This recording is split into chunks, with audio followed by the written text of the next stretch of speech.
Hi guys, welcome back to my channel. मैं हूं Ankita and I hope you doing well. आज के जो ये वीडियो है ये बहुत बहुत बहुत इंटरेस्टिंग होने वाला है और उसका रीज़न ये जो कि आपने टाइटल में पढ़ ही लिया होगा, अंधविश्वास वर्सेस लॉजिक। अब आप सोच रहे होंगे कि अंकिता इस तरह का वीडियो बनाने की क्या सोची। As a mother, as a parent, फ़िलहाल मैं अदिशि के साथ बहुत सारी चीज़ें मैं ऐसी एक्सपीरियंस करती हूँ जिसमें वो हर चीज़ का मतलब जानना चाहती है। हम ये क्यों करते हैं, हम वो क्यों करते हैं।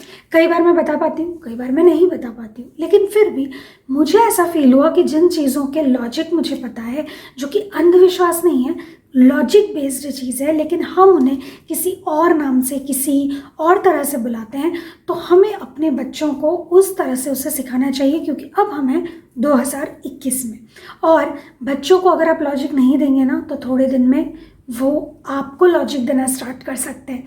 क्योंकि आजकल के बच्चे कितने ज़्यादा आगे हैं आप सबको पता है। मैंने ये वीडियो रेडी किया है आप सबके लिए। अगर आप पेरेंट हैं तो, आप नहीं हैं तो आपके भाई बहनों के बच्चे हैं तो, आपके दोस्तों के बच्चे हैं तो, सबके लिए जिनके दिमाग में कोई सवाल अगर है इस तरह की प्रथाओं को लेकर या इस तरह के नियम को लेकर जो हम यूजुअली हमारी रोज़मर्रा की ज़िंदगी में फॉलो करते हैं।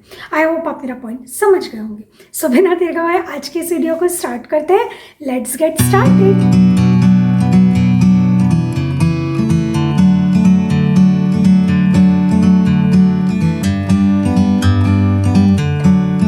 इसमें सबसे पहली चीज़ आती है जो कि हम सब ने बचपन में हमेशा हमेशा हमेशा ट्राई की है या की है, और वो है घर से निकलते वक्त या लंबी यात्रा पे जाते वक्त या फिर किसी इम्पॉर्टेंट काम को करने के पहले घर से निकलते वक्त दही खाकर निकलना। दही में थोड़ी सी शक्कर डालकर दही शक्कर खाकर निकलना हमें कहा जाता था, या ऐसा हम मानते हैं, या अंधविश्वास ये है कि उससे आपका दिन शुभ होता है अगर आप इस तरह से दही और शक्कर खाकर निकलते हैं।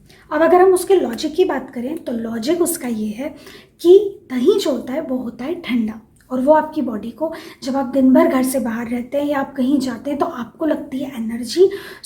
दही आपके लिए बहुत ज़रूरी है ताकि वो आपकी बॉडी को ठंडा रख सके। दूसरी बात, हम शक्कर इसलिए डालते हैं क्योंकि हम लंबे टाइम तक बाहर रहते हैं तो ज़रूरी है कि हमारी बॉडी में ग्लूकोज कम ना हो, स्पेशली गर्मी के दिनों में। इसलिए दही और शक्कर घर से बाहर निकलने से पहले खाना शुभ माना जाता है। उसका लॉजिक ये है, और उसके अंधविश्वास में जाकर कि वो शुभ क्यों है, तो वो शुभ है लेकिन इसलिए शुभ है क्योंकि वो हमें फ़ायदा पहुंचाता है। सेकंड चीज़ आती है आपका भोजन, आपका खाना आप कहाँ बैठकर खा रहे हैं। बहुत से लोग मानते हैं कि खाना ज़मीन पर बैठकर खाना चाहिए वरना पूर्वज नाराज़ हो जाते हैं, या ऐसा कहते हैं कि बड़े लोग बुरा मान जाएंगे, आपका जो भोजन है, आपकी जो अन्नपूर्णा है वो बुरा मान जाएगी। जबकि उसके पीछे का लॉजिक ये है कि जब आप ज़मीन में बैठकर खाते हैं तो ऑफकोर्स आप आलकी पालकी मार कर बैठते हैं, और उसकी वजह से आपकी पाचन क्रिया ज़्यादा अच्छी तरीके से काम करती है। आप जो कुछ भी खा रहे हैं उसे पचाने में, आधा पचाने का जो काम है वो आपके ज़मीन में बैठकर खाने से ही कंप्लीट हो जाता है। लॉजिक ये है कि आपकी पाचन क्रिया सही तरीके से काम करे, इसलिए आपको ज़मीन में बैठकर भोजन करना चाहिए। नंबर 3, नाखून। कहा जाता है कि अगर आप रात में या सूर्यास्त के बाद नाखून काटते हैं तो आपके साथ कुछ बुरा हो सकता है, आपको कोई बैड न्यूज़ मिल सकती है, आपकी किस्मत खराब हो सकती है, या आपके साथ कुछ बुरा, बहुत बुरा हो सकता है, आप हर्ट हो सकते हो। उसका लॉजिक ये है कि पुराने टाइम में लोगों के घर पर लाइट नहीं होती थी। हम सभी के, अगर हम हमारे दादा दादी या उनके पहले की लोगों से बात करें या उनके बारे में सुने तो पहले लाइट्स नहीं होती थी। सूर्योदय से सूर्यास्त के बीच में आप सारे काम कर सकते हैं, बट आफ्टर सूर्यास्त आप कुछ नहीं कर सकते क्योंकि आपको दिखेगा ही नहीं ठीक से। तो कई लोग होते थे जो अपने नाखून गलत तरीके से अंधेरे में काट लेते थे, और पहले नेल कटर नहीं होता था, पहले होती थी आरी और उस तरह की उल्टी सीधी चीज़ें, और वो उन्हीं से अपने नाखून काटते थे, ब्लेड हुई या ये सब कुछ। तो ऐसा करने से हो सकता है कि आपके उंगली कट जाए या इस तरह की चीज़ें हो जाए उस वक्त, इसलिए क्योंकि लोग सुनते नहीं होंगे या बच्चे सुनते नहीं होंगे। ये लॉजिक दिया जाता था कि अगर आपने ये किया ना तो आपकी किस्मत बिगड़ जाएगी, आप हर्ट होंगे। जबकि उसका लॉजिक ये है कि लाइट ना होने की वजह से ये चीज़ कही जाती थी। लेकिन अब हमारे घर में लाइट्स हैं, उजाला उतना रहता है, एक एक रूम में 4-4 लाइट होते हैं हमारे यहाँ, तो मेरे हिसाब से नाखून काटना रात के टाइम कोई बुरी बात नहीं है। ये सिर्फ एक लॉजिक था जो कि अंधविश्वास में अपने आप चेंज हो गया और किसी को पता भी नहीं चला। नंबर 4, सूर्य ग्रहण के समय घर से बाहर न निकलना। ऐसा माना जाता है या ऐसा कहा जाता है कि सूर्य ग्रहण के समय घर से बाहर नहीं निकलना चाहिए, वरना बुरी ताकतें हावी हो जाती हैं। आपके साथ कुछ बुरा हो सकता है, आपका एक्सीडेंट हो सकता है, और न जाने बहुत सारी चीज़ें हैं जो कही जाती हैं।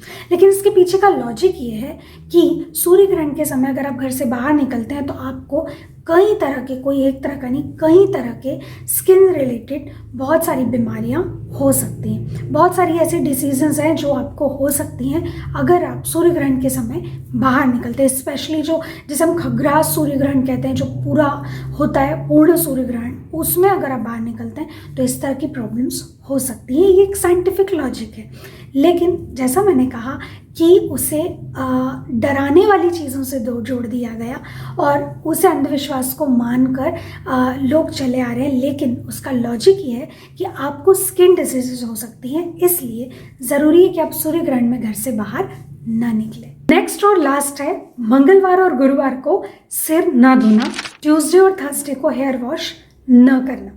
कहा जाता है कि आपकी किस्मत उसी दिन से खराब हो जाएगी, आपके साथ कुछ भी बुरा हो सकता है, आप जिस भी ईश्वर को मानते हैं वो आपसे दुखी हो सकते हैं और न जाने क्या क्या। लेकिन इसके पीछे का लॉजिक ये था कि पुराने टाइम में स्टोर करके पानी रखना पड़ता था। डेली नल तो आता नहीं था, कुएं से, नदियों से भर के लाते थे।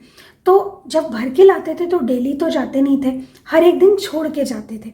तो कुछ इस तरह के रूल बना दिए गए कि ट्यूसडे और थर्सडे को पानी थोड़ा सा बच जाए, इसलिए कह दिया गया कि मंगलवार और गुरुवार को आप सिर मत धोइए। ऐसा न करने से होता ये था कि पानी स्टोर हो जाता था। उसके अलावा उसका किस्मत से या किसी आपके हर्ट होने से या आपके ईश्वर के आपसे दुखी होने से कोई लेना देना नहीं है। सो गाइस, ये था एक छोटा सा वीडियो, अंधविश्वास वर्सेस लॉजिक। बड़े लोग हमें जो कुछ कहते हैं हम मानते हैं और उन्हें मानने में मेरे हिसाब से कोई बुराई नहीं है, लेकिन आपको ये पता होना चाहिए कि एक्चुअली वो चीज़ जो आप कर रहे हैं उसके पीछे रीज़न क्या है, उसके पीछे लॉजिक क्या है। जब तक आपको खुद को लॉजिक पता नहीं होगा, आप अपने बच्चों को या अपने आसपास के लोगों को जो आपके सामने ग्रो हो रहे हैं, बड़े हो रहे हैं, उन्हें आप कैसे समझा पाएंगे। ये बहुत बड़ी प्रॉब्लम हो सकती है। अगली बार अगर आपसे कोई पूछे तो आप एग्जैक्ट आंसर दे पाएँ कि वो चीज़ आप क्यों कर रहे हैं। सो आज की वीडियो को करते हैं यहीं ख़त्म। अगर ये पसंद आया है तो लाइक करना, शेयर करना और चैनल को अगर अभी तक सब्सक्राइब नहीं किया तो सब्सक्राइब करना बिल्कुल मत भूलिए। नेक्स्ट व्लॉग या वीडियो में हम बहुत जल्द मिलेंगे, तब तक के लिए